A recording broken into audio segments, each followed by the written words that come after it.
যে পৃথিবীর কোনো শক্তি সেই ধারণাকে থামাতে পারে না যার সময় এসে গেছে। যার সময় এসে গেছে বিশ্বকে নেতৃত্ব দেওয়ার জন্য এবং ডিমান্ড তৈরি হয়ে গেছে মানুষের কাছে, তাকে কেউ থামাতে পারবে না। এটি হলো বাস্তবতা।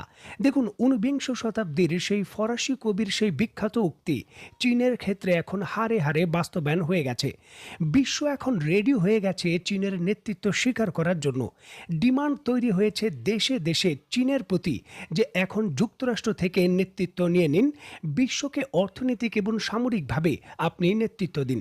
যে নেতৃত্ব বাস্তবায়নের অংশ হিসাবে অলরেডি রাশিয়ার প্রেসিডেন্ট মিস্টার পুতিন, উত্তর কোরিয়ার প্রেসিডেন্ট, ভারতের প্রেসিডেন্ট সহ এই দক্ষিণ এশিয়া এবং এশিয়ার বড় বড় নেতারা গতকালকে চীনে অবস্থান করেছিলেন এবং চীন তার সামরিক শক্তির নতুন কুচকাওয়াজের মাধ্যমে বিশ্বকে জানান দিয়েছে যে তার উত্থান কতটা শক্তিশালীভাবে হয়েছে। 2025 সালের 3রা সেপ্টেম্বর মানে আজকের দিনে মাত্র কয়েক ঘন্টা পূর্বেই চীন তার বেইজিং এর যে তিয়ানমেন স্কোয়ার রয়েছে সেখানে আনুষ্ঠানিকভাবে চীনের যে ভিক্টোরি ডে মিলিটারি প্যারেড রয়েছে, দ্বিতীয় বিশ্বযুদ্ধের 80তম বিজয় বার্ষিকীর উদযাপন তা পালন করেছে। দেখুন, এই কুচকাওয়াজে চীন নতুন বিভিন্ন ধরনের অস্ত্র প্রকাশ্যে এনেছে। এই প্যারেডে প্রায় 10,000 সেনা সদস্য, 100-র বেশি বিভিন্ন ধরনের যুদ্ধ বিমান, এছাড়াও শত শত গ্রাউন্ড ভেহিকেল অংশ নেয়। নতুন অস্ত্রগুলোর মধ্যে hypersonic missile, laser weapon, drone, বিভিন্ন ধরনের নিউক্লিয়ার ক্যাপেবল মিসাইল, যা চীনের যে আধুনিকায়ন রয়েছে সামরিক ক্ষেত্রে তা প্রকাশ্যেই জানান দিয়েছে।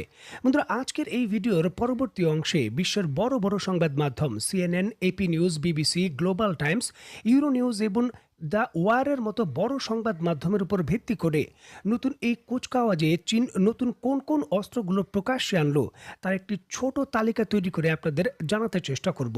আশা করি পরবর্তী পুরো ভিডিওটির সাথে থাকবেন।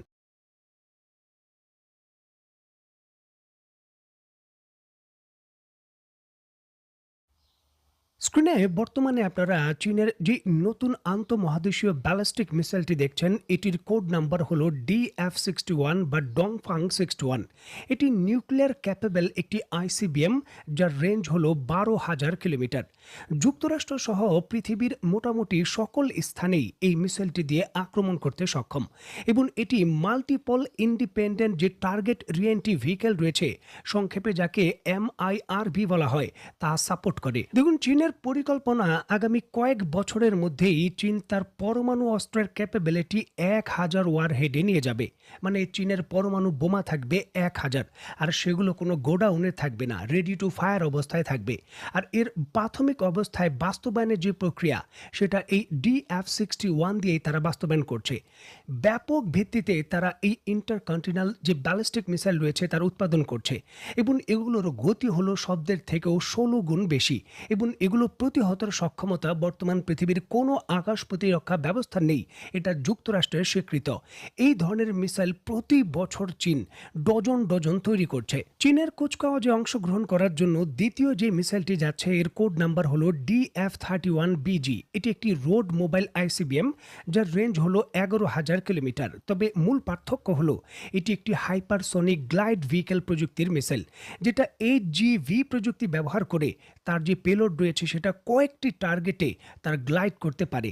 এটা প্রতিহত করা প্রায় অসম্ভব। দেখুন, এখানে উল্লেখ্য যে এই আইসিবিএমকে 20,000 কিলোমিটার রেঞ্জ পর্যন্ত বর্ধিত করা যাবে যদি এর সঙ্গে DF-5C নামক যে লিকুইড ফুয়েল ইঞ্জিন রয়েছে সেটা আলাদাভাবে যুক্ত করা হয়। দেখুন, চীনের এই DF-31 যে বিজি মিসাইল রয়েছে তা একক ভিত্তিতে 1.5 থেকে সর্বোচ্চ 2 টনের পেলোড বহন করতে পারে, যেখানে আলাদা আলাদা 3টি পরমাণু বোমা থাকতে পারে। যদি একক পরমাণু বোমার ক্ষমতা বলেন তাহলে সেটা প্রায় 800 থেকে 900 কিলোটনের বেশি। মানে সহজ ভাষায় বলতে গেলে জাপানের পরমাণু বোমা থেকে প্রায় 30 গুণ বেশি শক্তিশালী একটি পরমাণু মিসাইল। স্ক্রিনে বর্তমানে আপনারা YJ-17 এবং YJ-20 পর্যন্ত বিভিন্ন ভেরিয়েন্টের যে মিসাইল দেখছেন, এটি চীনের নতুন হাইপারসনিক এন্টিশিপ মিসাইল। এটি প্রায় শব্দের থেকেও 8 থেকে 10 গুণ দ্রুত গতিতে 1000 কিলোমিটারের দূরে অবস্থিত যুক্তরাষ্ট্রের যে কোনো যুদ্ধজাহাজ বা বিমানবাহী রণতরীতে হিট করতে পারবে এবং এটা পেলোড বহন করবে অন্তত পক্ষে 300 থেকে 400 কেজি।